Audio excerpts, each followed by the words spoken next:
Dokur, a village on the plateau.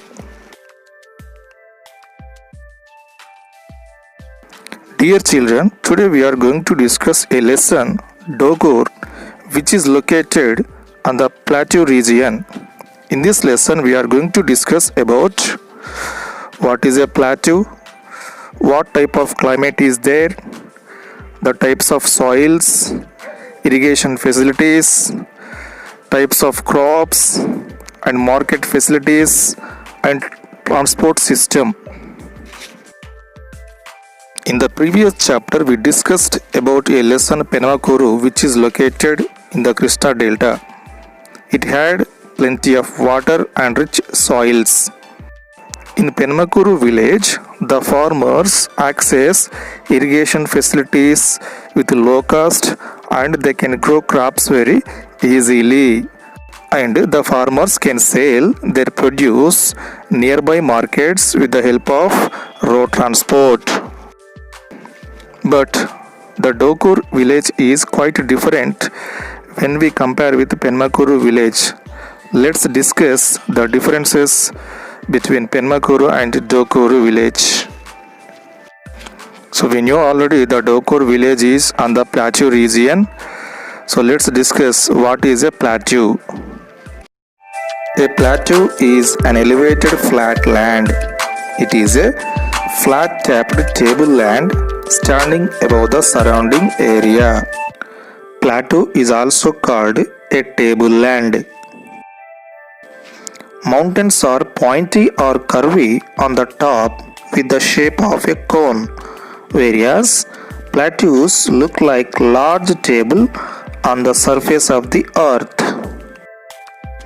A plateau rises abruptly from the surrounding areas, so its sides have steep slopes.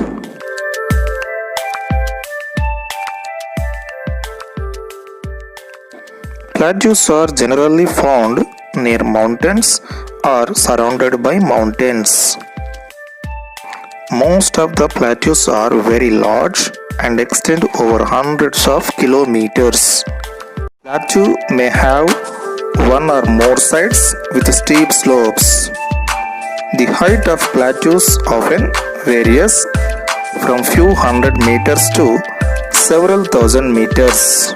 The Deccan Plateau is the largest plateau in India. The Deccan Plateau is a large plateau that covers most of South India. It is in triangular shape. It extends over 8 Indian states: Telangana, Maharashtra, Andhra Pradesh, Karnataka, Kerala and Tamil Nadu. The Deccan Plateau boundaries are Western Ghats in west, Eastern Ghats in east, and Satpura Range in north, and Kanyakumari in the south. The Telangana Plateau is itself a part of the Deccan Plateau and slopes to the east. The Western Plateau is higher than the Eastern Plateau. Large portions of Telangana fall in the plateau region, which is called the Telangana Plateau. The Telangana Plateau is divided into two parts. They are Upper Telangana Plateau and Lower Telangana Plateau. Our state has Upper Telangana Plateau in the west. Godavari and Krishna river flows eastwards through this plateau.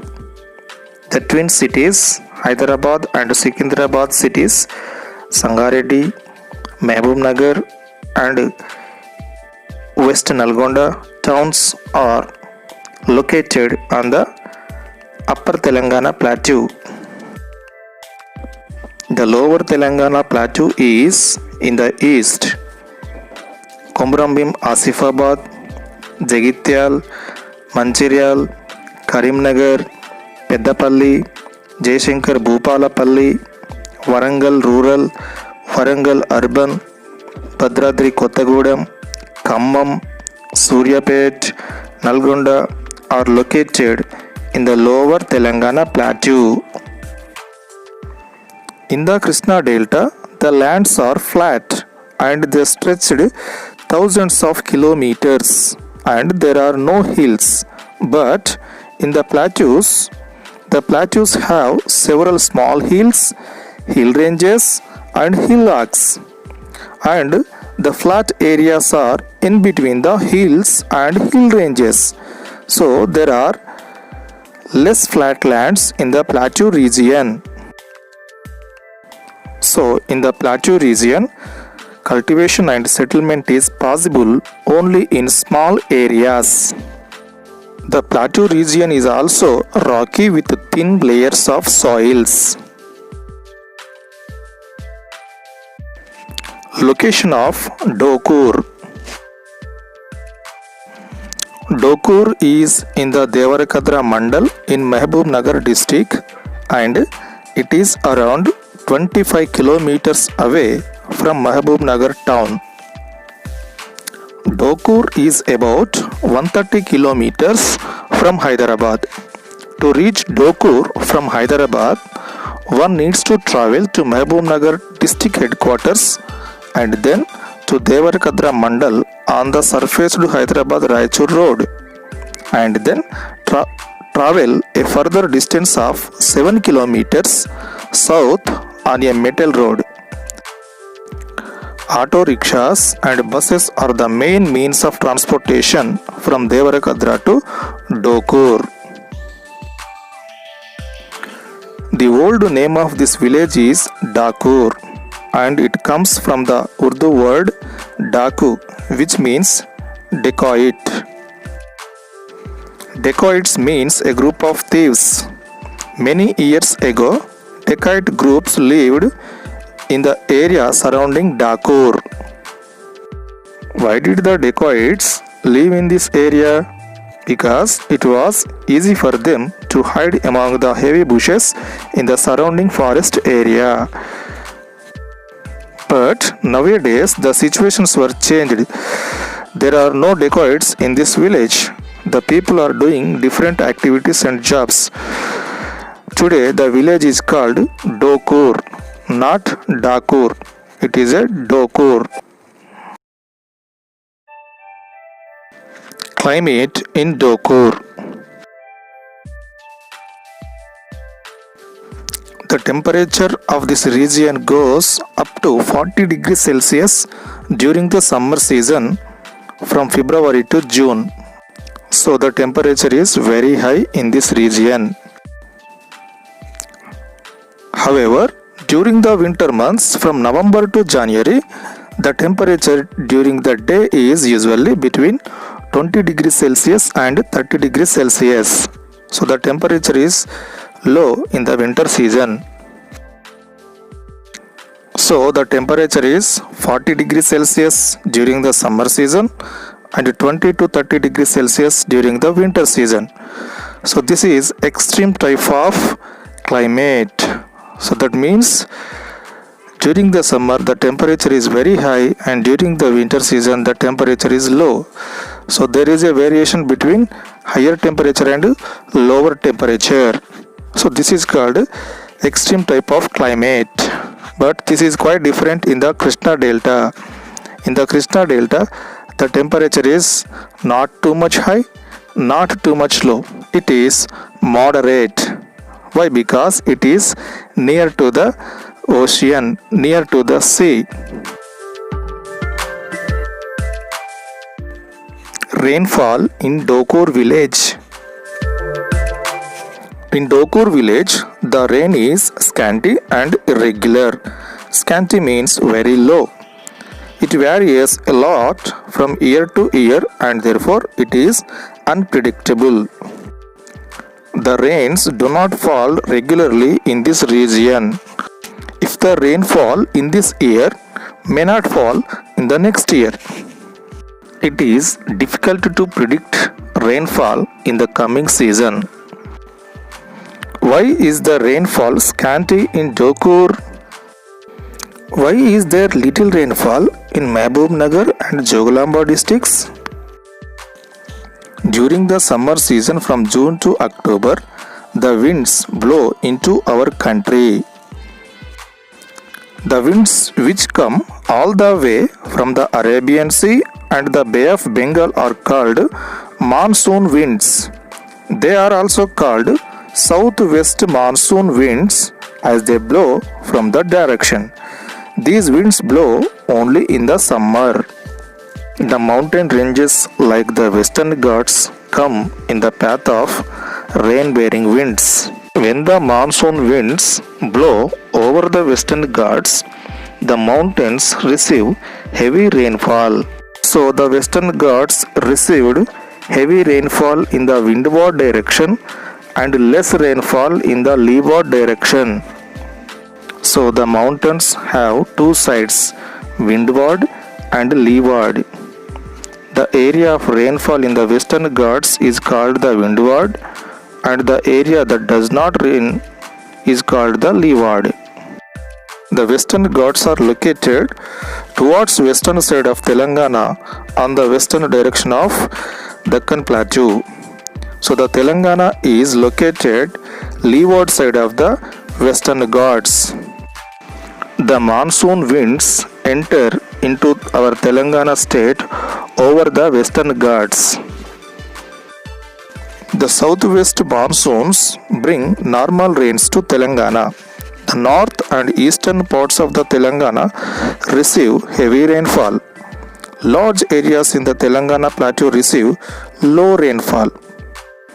But Mahbubnagar district and Joglamba district receive very little rainfall in Telangana state during monsoon season. Mahbubnagar and Joglamba districts are declared as drought prone areas by the government of Telangana. Why? Because droughts are common in Mahbubnagar district and the Joglamba district. The rains are irregular in these districts, so droughts are common in these districts. Droughts happen when there is not enough rain for a long period of time. So there is so little rainfall that a whole region starts to dry out. Sometimes a drought takes decades to develop fully, and they are very difficult to predict. During the drought, drinking water for humans and cattle becomes a major problem. It is difficult to carry out any agriculture work because of less or no irrigation facilities in this region. So the farmers do not cultivate any land. Many people do not have any work in their own villages in Mahbubnagar district. So the people are migrating to other places for their livelihood.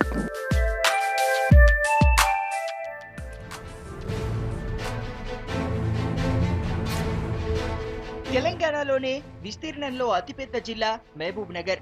పేరుకే పెద్ద కానీ అన్నింటా వెనుకబడిన జిల్లా కూడా ఇదే. వ్యవసాయానికి అనువైన భూములున్నా సాగునీరు లేక పంటలు పండించలేని పరిస్థితి. ఉపాధి కూడా లేకపోవడంతో కుటుంబాలను పోషించుకోవడానికి వలసబాట పట్టారు పాలమూరు ప్రజలు.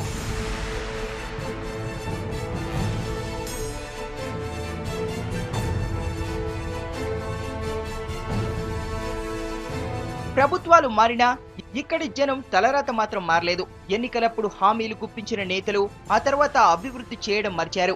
జిల్లాలో వనరులున్నా ఉపాధి లేకపోవడంతో వలసలు వీరిని వీడలేదు. బతుకు తెరువు కోసం ముంబై, గోవా, కర్ణాటక రాష్ట్రాలకు తరలి వెళ్తున్నారు. అద్భుతమైన కట్టడాలు, ప్రాజెక్టుల్లో పాలమూరు కూలీలే ప్రధాన పాత్ర వహిస్తున్నారు. బతకదాలగా పిల్లలు జల్లలు అందరూ వెళ్ళిపోతున్నారు. ఇక ఊరి పెట్టిపోతున్నామమ్మ, నీ వేడకు పిల్లలకు మంచిగా తీసుకొని మంచిగా ఉండు, ఏం బాధ పడకంటే పాపదానం కొంచెం కొంచెం ఉండదు. బతకదాలక నీళ్ళు లేక ఇక్కడ ఏడ్చాం ధర తక్కువ ఉన్నది, మాకు ఎక్కువ లేదు. మాకేం బజ్జి ప్యాకెట్లు ఏం లేదు. ఇట్లేని బతికి చేయక ఇక ఈడ ఉంటే చేదాలము, దేశం పోతే మంచిగా చేసుకొని పొట్టగానే బతుకుతాం అంటే అని వెళ్ళిపోతాం. బతుకుపోతుండ్రయ్యా, ఈడ ఏం పంటలు లేవు, ఏం లేవు, భూములు లేవు, మాకు ఏం లేవు. ఉన్నాయి, ఏం పంటలు పండుతున్నాయి? నీళ్ళు ఉంటాయి కదా పంటలు పండేది, తాగటానికి నీళ్ళే దొరుకుతలేవు మాకు. అందు గురించి ఊరు ఇడిచిపెట్టి ఊరిపోతుండ్రు. వాళ్ళ తన మేము తను ఉంటే ఏం బాగుంటుందా? అందు గురించి ఇక మా దుఃఖం మాకే ఉండదు, వాళ్ళ దుఃఖం వాళ్ళకి. ఊరు ఇడిచిపెట్టిపోయినాక అందరం ఒక తను సచిన బతికిన ఒక తను ఉంటే కదా మంచిది.